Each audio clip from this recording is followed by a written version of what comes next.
Hey y'all, today we're going to work on just a fun, quick project. We're going to decorate a dryer ball. This is a fun and easy way to snazz up your laundry. And so I'm going to work on a flower. You can find just pre-made dryer balls anywhere, or you can make them yourself. Usually when I make them myself, I'll ball up the wool in a pair of pantyhose and throw it in the wash and then the dryer a couple times until it starts to felt up. But it is a lot cheaper and easier to buy a box of pre-made ones. And then we're just going to add our color. I'm going to work on a little flower on this one. So first I'm doing my center. I have a couple different needles that I'll use. This is just a regular triangle, a very basic needle. And then I have some different needles going from coarse to fine. So we're just going to slowly add our color. What I like to do is kind of sketch out all my petals first and tack them in place, but I don't necessarily finish needle felting them. So if I need to move anything or change anything, it's pretty easy to pull it up.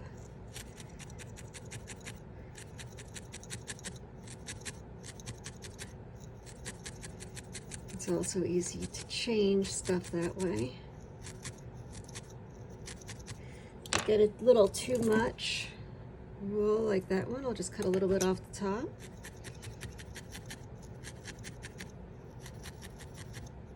You don't have to worry about your petals all being equal, because when you look at a flower, all the petals aren't equal, so don't stress if they aren't perfect. You can also take a pen, water or heat-soluble pen, and sketch out where you want to have your petals for your flower, if you want to mark it out beforehand. And then you can just fill in those sections with wool.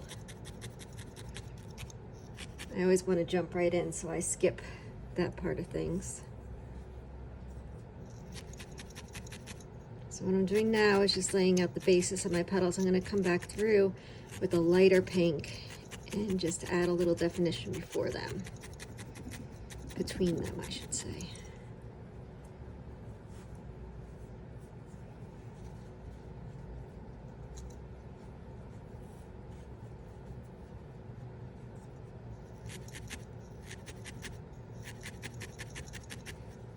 I've been making a lot of these dryer balls. They've been very popular. I also do them in animals. I've done a frog and a pig, a seal, as well as different flowers or mushrooms. If anyone would like to see a tutorial on any of them, I'm happy to do it. I'm trying to do more tutorials this year. A lot of shorter stuff like this, but I'll also probably try to throw in a couple bigger ones, different birds or animals, and I'm happy to do that again. If you have anything that you're interested in, just let me know. I'll see if I can add it into the mix.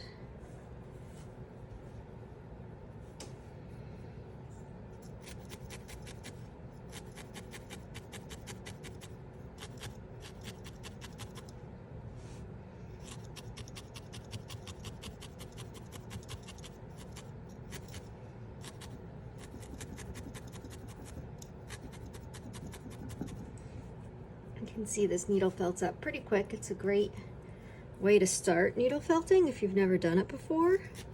Pick up a couple dryer balls and work on decorating them.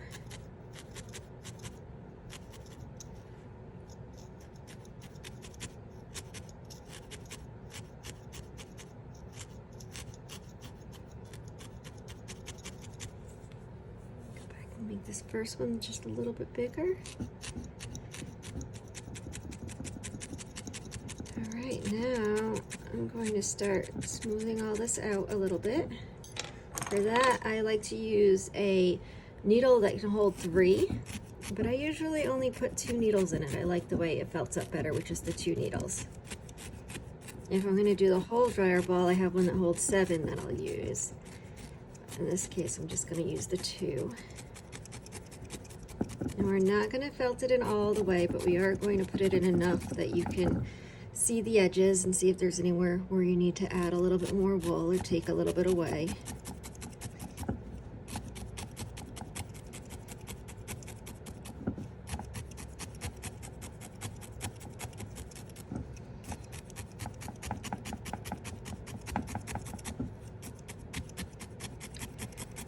I've had to take a break from needle felting. I had a couple personal things come up over the past couple of months, and my arm's feeling it.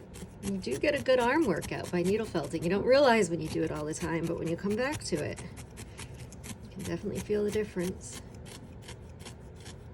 All right, so now that I have my general shape, I'm going to add in some lighter pink. And I just like to come in between my petals, kind of fan it out a little. It doesn't have to be exact.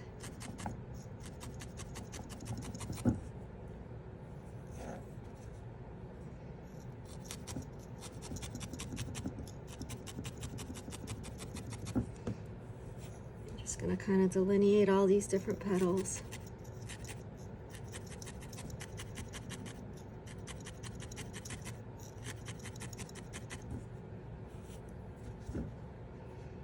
Again, for this project, I'm just using a 36 or 38 triangle.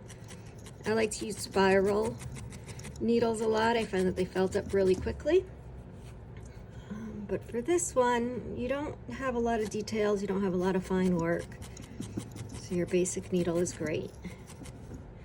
I do keep 42 on hand to do some finishing work to smooth it out if need be.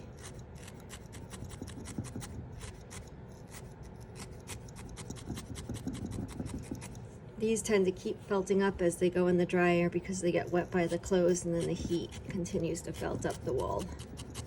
So it's a very forgiving project.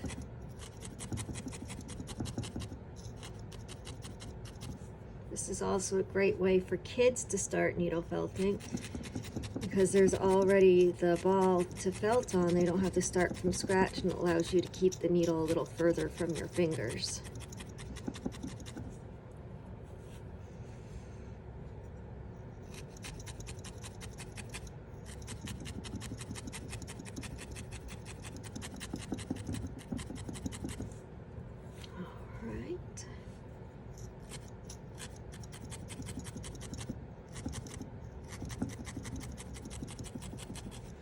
Now that I have the basic shape out, I like to take my scissors and I just kind of snip around the edges where I want the flowers to be and to end. Just take off a little bit of that excess wool on the edges anywhere.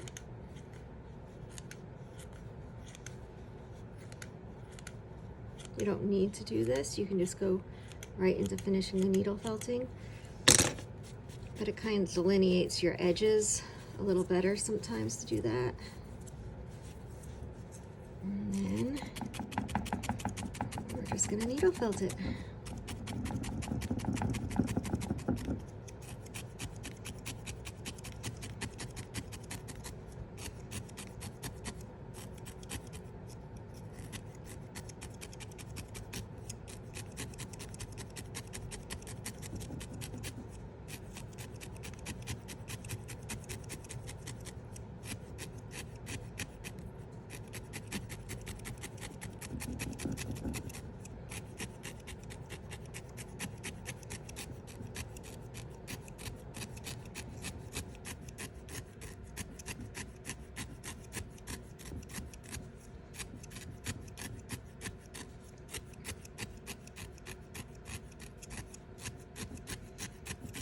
Starts to come together, you can come in and kind of get the edges of the flower with your needle,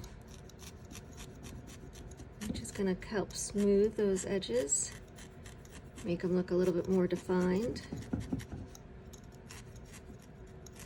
When you do this, you want to make sure that you don't bend your needle as you're coming in and out. You can go in at an angle like this, but you always want to go in and out at the same angle or you're likely to break your needle.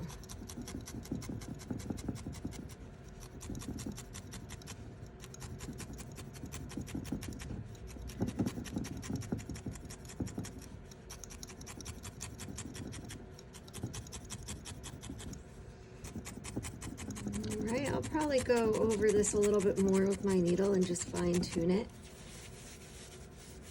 Make sure it's really needle felted on there. But you can see that your general flower is on there and ready to go. So you could do all different colors if you want to do a flower bouquet for your dryer balls. And let me know if you'd like to see something else. Bye.